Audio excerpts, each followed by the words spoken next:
Good evening, wherever we want to go, our feet shall take us there. This is Kasonde Mwenda, the president for the Economic Freedom Fighters, a Zambian citizen, very patriotic.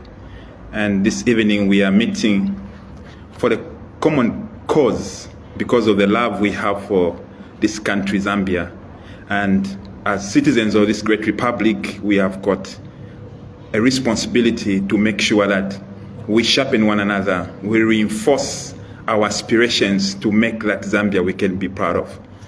Without wasting time, today's meeting, we have converged so that we can have an understanding over the PPP, the public-private partnership that was signed by the new Dawn government, which will necessitate the construction of the Ndola Lusaka dual carriageway. This is one road of concern, and it has been on the books of successive governments. It has needed to be attended to, and finally today it has been signed that works can start, works can commence, and the mode of operation that has been adopted is the PPP, public-private partnership. What the PPP means is a model of construction where the private sector comes together with the public sector in a contract where they pool resources. Either they can meet halfway, they can meet in a structured manner, and then they work together to achieve an objective. And there are many different ways in which a PPP can be instituted and executed, especially in the field of the built environment. This is in the field of construction, where there are buildings constructed or roads constructed. And in this particular case, we are talking about road construction. So the basic types that we have is the build, operate, and transfer. The government can come together with the private sector. It can be an entity of any company of any sorts. They can have an agreement. Of course, the way you engage that as per the law that we have in Zambia is that the government will do a feasibility study, of course, identify a need for a project, do a feasibility study, cost it, then advertise it, call for bids, people who have got interest to express their interest, and then they'll go, and then the government will select the best bid, and then they'll go into a phase known as negotiations, where they agree on the nitty-gritties and the details of how that will be executed. And there are basically, in this kind of arrangement, there are 4 types of PPP. The first one is a build, operate, and transfer. It's also called the BOT.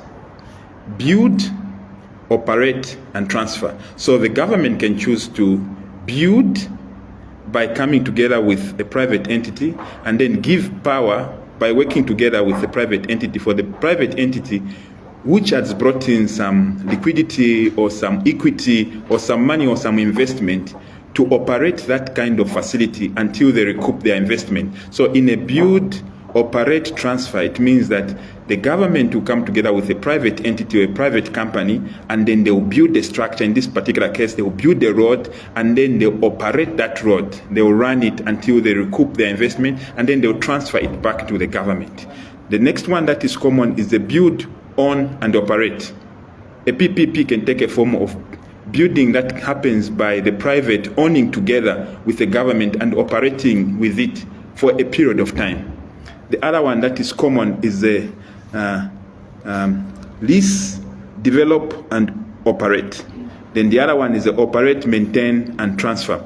Instead of us wasting a lot of time in the detail, our interest today is the build, operate, and transfer, because this is a kind of contract that our government has adopted on the Lusaka Ndola dual carriageway. They have partnered with this private entity, Oceans Investment Limited, Macro Oceans Investment Limited, or consortium, whatever we may call it. They have partnered together to build this road. And then the private entity will operate this facility and then later on transfer it to government. There are so many concerns that has come to this project. First and foremost, there was the issue of budget. At first, there were speculations that the previous government over-budgeted. It's not very easy to know when a project has been over-budgeted or under-budgeted by just simply looking at the figure. It is very misleading. You can have a project that can have a figure very high because the scope is equally high. When you reduce the scope, as what has happened in this particular contract, the scope has been reduced. And when you reduce the scope, it is just inevitable that the price will also fall. So there is really nothing special that this government has done as regards the pricing. If you look at the parameters and the averages, they are not different from what we saw from the previous project that was floated by the Patriotic Front. What has changed is the scope. What I mean by scope is number of works. There were many, like if you endeavor to do a road, there could be just a basic road. A road can also come with infrastructure. It can come with road markings. It can come with pavings. It can come with pedestrian walks. It can come with curbs. It can come with so many facilities, the cutting, the lining, or you can remove those. And once you remove those, the road becomes cheaper. So what has happened is already by giving this figure of contract, which is $575 million US, which this company has been contracted, it already shows that the scope has been reduced, which is a good thing, especially when you don't have money. Now the elephant in the house. You only embark on a PPP when you don't have capacity as a government. And you usually use a PPP in those projects where you need external ability which you not have naturally. In this case, we have a running contract. We have a road, the Lusaka Ndola dual carriageway. This road is a functional road. This is a road that is working, even as I'm talking right now, it is working, cars are passing, there have been tolls that have been put there, there are toll gates as we call them, and toll fees are collected on these roads. This means that this road already in this current form, it is highly profitable. I was checking the figures and I learned that in the year 2021, 2022, we made a rough estimate of about 200 million kwacha. 200 million kwacha is realized from the Lusaka Ndola dual carriageway just out of collection of toffees. So this means that when you decide to take such a project and auction it for a PPP, it means you are bringing in an investor or somebody else into a project that is already running well. It is similar to what you can say, you already have a business and it is making profit, and then you go and ask that you have somebody. Then that somebody should be bringing something that you don't have. But in this particular case, we are very worried. And our biggest worry is that this company which has come, that this government has contracted to partner with our Zambian government to make the dual carriageway, that is making an extra road, a 600 millimeter road next to the existing one. These are coming on a project that is already making money. They are coming on a project that is already making money. That makes us very worried, because if the project is already making money, it means we're already making money that can make us develop the very infrastructure that they are coming for. And the amount of money they are bringing in, this is money that we feel strongly we can make this money as Zambia.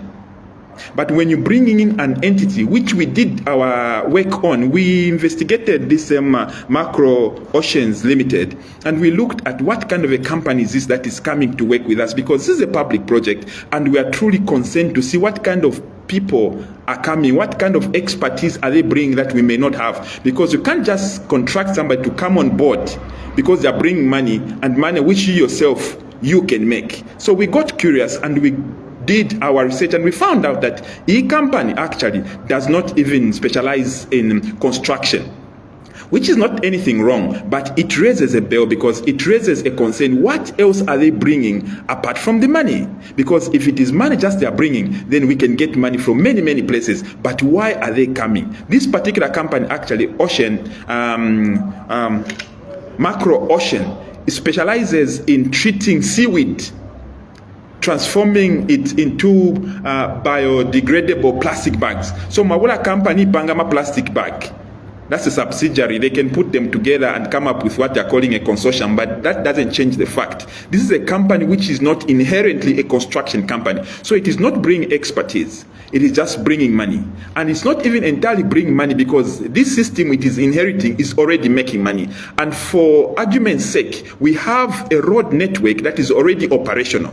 If you have to engage a PPP, it means you want to take on a project where you want to minimize your risk. But in this particular case, there is no risk in this project because this is already a profitable project. So now we are worried because these people that are coming, they are coming in a system that is already making money. And to make matters worse, President Hakainde Hichilema and his New Dawn government have given them a 25-year concession, meaning this road which is ours right now, this road that is feeding this country, which is giving us 200 million every year, we will no longer have access to that money. But we are going to give a company that is claiming to bring money. That doesn't make sense. If it was a road that is on a green field, where you have to cut trees, you have to cut through the mountains. Let me give an example. We still don't have a road connecting Northern Province, Kasama, and Chipata because of the Mchinga escarpment. So if you wanted to make a road on such a high-risk project, that's a kind of a project where you employ a PPP of this kind of nature. Not on a money-generating road. You even bring a company that specializes in making plastic bags. Then you are joking, or if you're not joking, then you know what you're doing. You are ripping the country of its meager resources. It looks to us that this looks more like a payback. Why are you paying back this company? Why are you giving it these privileges? To make matters worse, this is a company that is not adding any technical value to the scheme of this country. We would have gotten a lot of information to give the people of Zambia, but we want to make sure that we are only giving you authenticated information. We just want to give you information that can be used in a formal way. If you were in a progressive country, or if we were honest, which this government has not been, by now would have quickened and enacted the Access to Information Bill. This is a law that allows people that are curious to ask the government, what is this which you are doing? What kind of a contract are you signing? How are we going to benefit? But this government, which had been condemning and blaming the previous regime of hiding information, valuable information, it is making contracts. You know, we shouldn't forget one thing. This is a democracy. And in a democracy, the elected leaders draw their strength from the electorates. It doesn't mean the Zambian people have stopped thinking. They have now just entrusted their leaders. They want to watch and make sure that their leaders are doing the right thing. So the politicians have had this tendency to hijack the process. And they have done it legally where you can't petition them because they have stepped on the law that would give the Zambians the right to say, we want to see the contract. Me, I'm an architect and I'm specialized in presiding over these contracts. I can make these contracts and I know how robust, I know how vast it is, and I know how technical it is, and I know how people can come up with a very bad deal, and I can know how people can steal money. And from the onset, I can smell a lot of corruption in this deal. It is white-collar crime. And it can look smart like all is well. But when you go into a PPP where a lot of details are not given to the people, it is just a clear sign that you are not paying regards to the principles of transparency. This government cried so much that, no, we need transparency. You know, for a long time, we have had this system of auctioning whatever privilege we have. We can have a mine today, but we would rather ask some people to come and mine. This country has got very qualified people. There is no road, there is no bridge that the engineers of this country cannot do. There is even no funding that the Zambian people cannot source. Zambia cannot fail, Zambians cannot fail to source 577 million. That's little money. And if Zambians were to use that money, which is just translated into 11 billion kwacha, people have got 11 billion kwacha. That's a little money. And these people, once they put in their 11 billion kwacha, do you know how much they are going to make? They will make even an excess of 20 billion. Money that will not be used to develop this country, which will definitely be externalized. Now imagine if it were Zambians, a pool of Zambians that had come together, put in this money of 577 million, and then they raise over 20 billion kwacha. Imagine 20 billion in Zambia. Imagine if these toll gates, these toll fees can be realized and they go back into the community, how they can change. But we keep going back to the vomit where we keep going to give people money making ventures. This is not a green field. This is a viable road that is already making money. All that we needed was to make use of the money that we are collecting through toll fees, rehabilitate it, clean it, and use that same money, reinvest it, and make another road. We shouldn't play politics. Maybe by the sonda, but you don't sonda, you don't rush to make political appeasement when the country is reeking deep in debt. Right now, this project is being quoted in dollars. And look at our kwacha dollar exchange.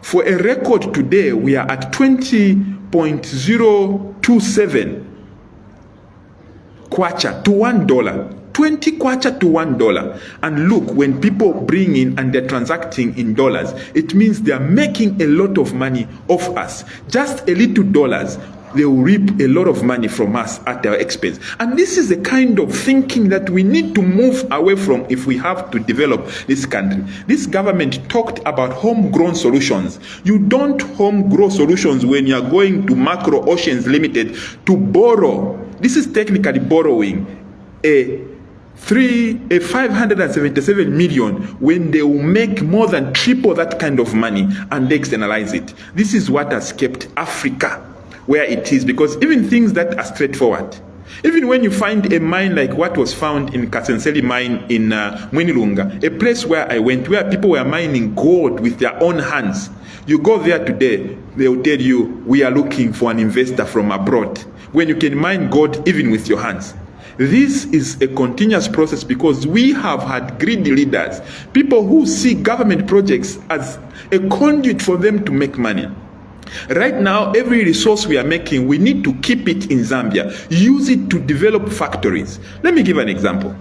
If we have to go for PPP, I'm not against PPPs. They are good. Why don't we have a PPP and resurrect nitrogen chemicals of Zambia? Go to Kafue right now. Nitrogen chemicals of Zambia right now is a shell. It's a white elephant. The machinery is desolate, it's obsolete, it can't work, it's not been functional, despite that facility being made in the 1969. It became operational in 1970 to be making fertilizer to help our agriculture. So right now, those are the projects we should be pursuing, PPP, so that the risk is spread across and you're able to make money, not from citizens. Look at these people when they take over this road. They'll be making money from citizens as they are passing. And it is just very much possible and most likely that the toll fees will be increased. They will be heightened so that they are able to recoup their investment. Now imagine if they had put their money in the nitrogen chemicals of Zambia.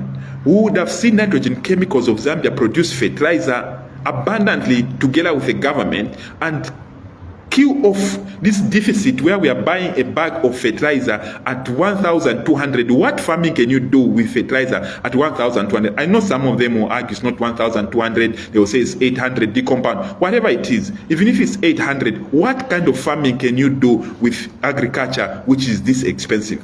So right now we have a crisis because we can change government, but we are not changing the thinking of our leadership.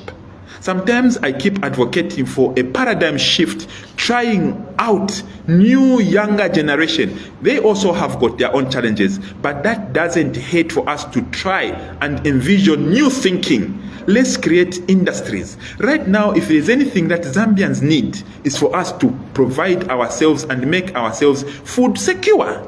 That should be our prima facie interest, making Zambia food secure. And you can only do that if you prioritize agriculture. Not at Mwabula ba ZNS, ba pango tumasako 35, then Batola market we have offloaded, and then they post on Facebook that we have got meal meal for 150, and yet when you go to Kitwe today, there is no meal meal. We have had a big problem of debt in this country, and the debt is eating us. This government promised that it will come and cure the problem of debt. But this PPP, this 577 million, it is debt. It is just masked in the name of PPP because this money as it comes, besides it will not even come. I can tell you what these people will do. Once we give them project, what they will do is they will start running those targets and they will start collecting money. And most of the money that they will be collecting will be the money that will even be used for constructing most of these things that they are doing. They will be paying technocrats. They will be doing all sorts of things. So it's like we are giving them a facility to be making money, just giving them like that if we to Afirwa. And the other thing is, this project, in essence, this road is a good road that we need to build. Any wise, fair Zambian knows that the road is in a deplorable state. But the timing is wrong. We should have repaired the road, the one that we have, bringing it to roadworthy condition. This project is saying to build this road will take us the next 3 years. If we were honest, in these 3 years, if you compute the amount of toll fees you can collect, you can do up this road with our own money. We may not even need to borrow this kind. But alas, because of our political inclination where we go borrow, we know Hakainde Chilema has been in opposition for a long time. And the undercurrent information is that these people is bringing, these are his friends, and it's a way of paying them back. But we shouldn't let our private agenda deprive this country of the opportunity to develop. I know this government has failed to work on the economy. Now they have abandoned the economy. Now they have become contractors because they know the best way to make money is going to construction industry. They are the ones who stood and condemned this project because they are saying it was not the right time when the country is reeking deep in debt and decide to make a dual carriageway. But them, because it's their time, it is okay. The things they were condemning, it is okay them to do. They will even have a party and celebrate doing a project that they condemn. This kind of hypocrisy will just hurt our country.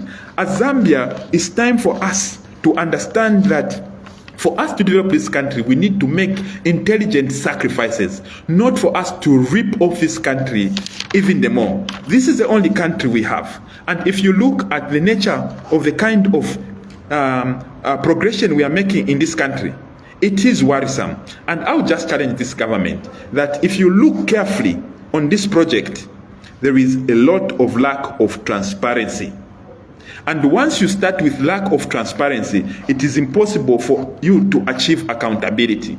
So this is actually just happening as a conduit where we don't know how much these people are going to make off our roads. There are no systems to hold them accountable. And we know again, we'll be sinking deeper in the hole where this country keeps being raped, forth, left, right, and center.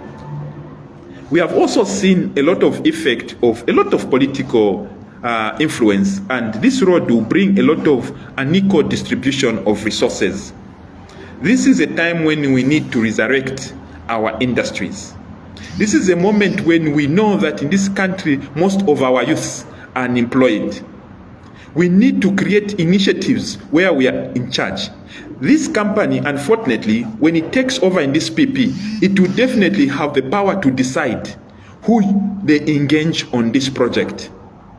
They will be able, we can't count on this project to create employment for our technocrats.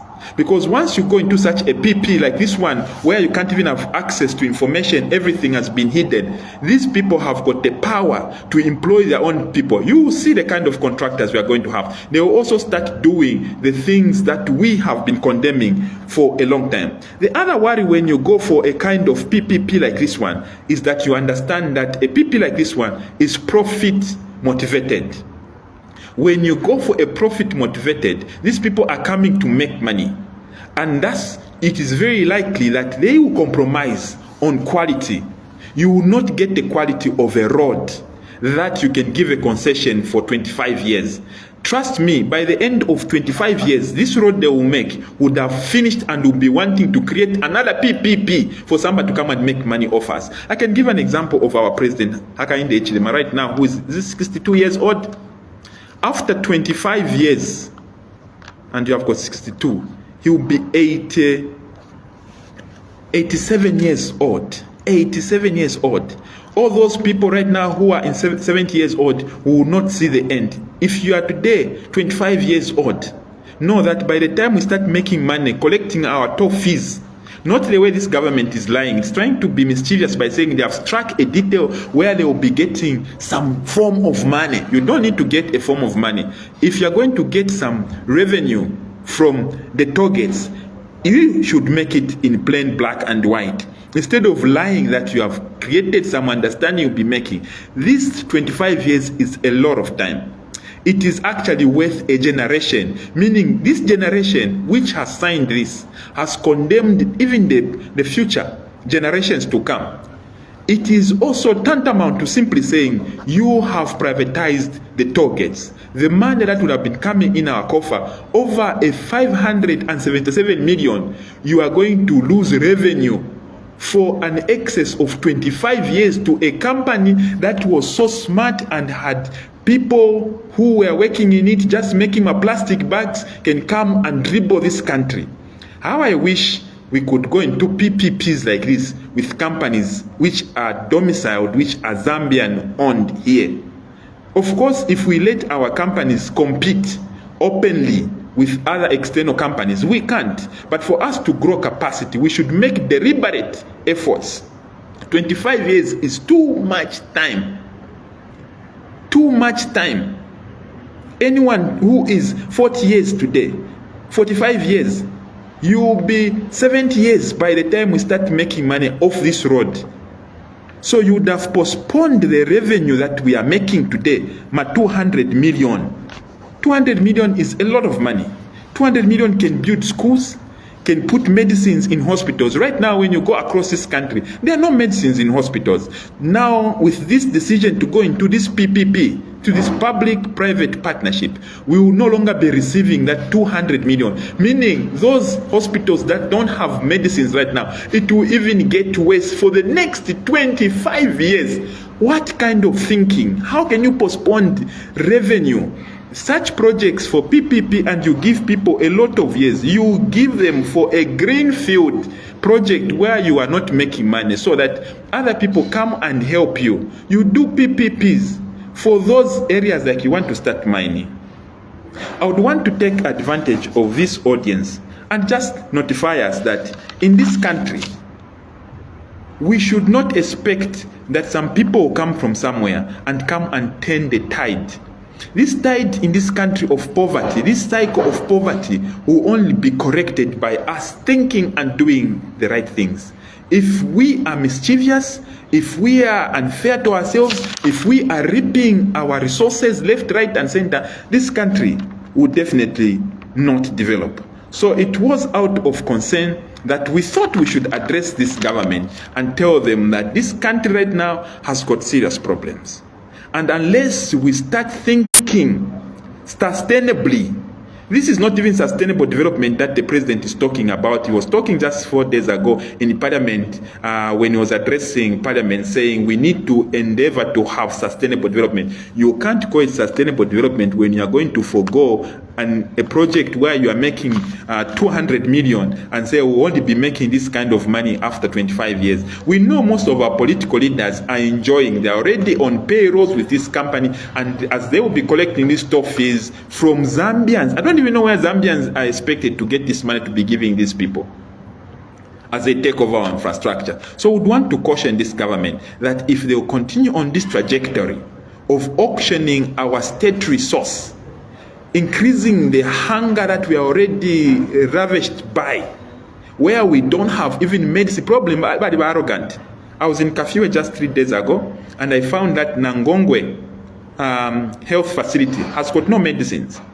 Health minister, you can go and check. There are no medicines there, but you argue on Facebook and you say, no, medicines are there. There are no medicines. But if we start letting go of the little revenue with bad decisions, then this country is doomed. So I would want to emphatically condemn this kind of thinking, because it is highly detrimental to the progress of this country. And if this is a model that this country, this government, the new Dawn government, is planning to use even on many more projects, I can assure them, as economic freedom fighters, we are going to organize the youth of this country, and we are going to fight for this country. We will not allow this country to be taken over under this mode of new privatization in the name of PPPP, where you enshrine in there 25 years of raping Mother Zambia. That is daylight robbery. You can't steal from the country for the next 25 years. We are challenging this government. It's not too late.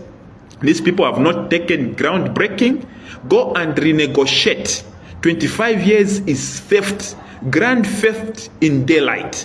So we challenge you, President Hakainde Hichilema, 25 years of more slavery, where we give our God-given road that we built. These people are not coming to make money on a road that they will build. They are first coming to make money on a road that we built with taxpayers' money. So we challenge it, that please, hands off, go and renegotiate. From the 25 years, go and reduce it to only a maximum of 10 years. Then we are in business. President Hakainde Hichilema, we have seen you make these bad deals for this country. During privatization, sometimes you want us not to talk about it, but privatization of 1990 is a fact. We know our commodities were undervalued and they were sold for a song. And that's how we lost our investment as a country. Again, President Hakainde Hichilema, you have come. And now you are selling the roads. How do you sell a road for 25 years? Abena Zambia ni ifo tukayakwi. Naba nabesu bakayakwi. So don't sell our roads. We know those are your business partners. Don't sell our roads. Hands off. Even going forward, we will follow you critically. Don't steal the little that has remained in this country. Your mandate is expiring in 2026. If Zambians feel sorry for you, they can extend. But let it be a decision they will make. Don't deprive the Zambian people of the privilege to get out of poverty. This is Zambia, and as Zambians, I'm challenging even you Zambians out there. Please be pragmatic. Stand up for this country. Let us be speaking for this country. Let us make it great, because it can only take us, only us, to make it great. Wherever I want to go, our feet shall take us there. This is Kasonde Mwenda, the President for the Economic Freedom Fighters. May God bless you, and may God bless Zambia. Thank you.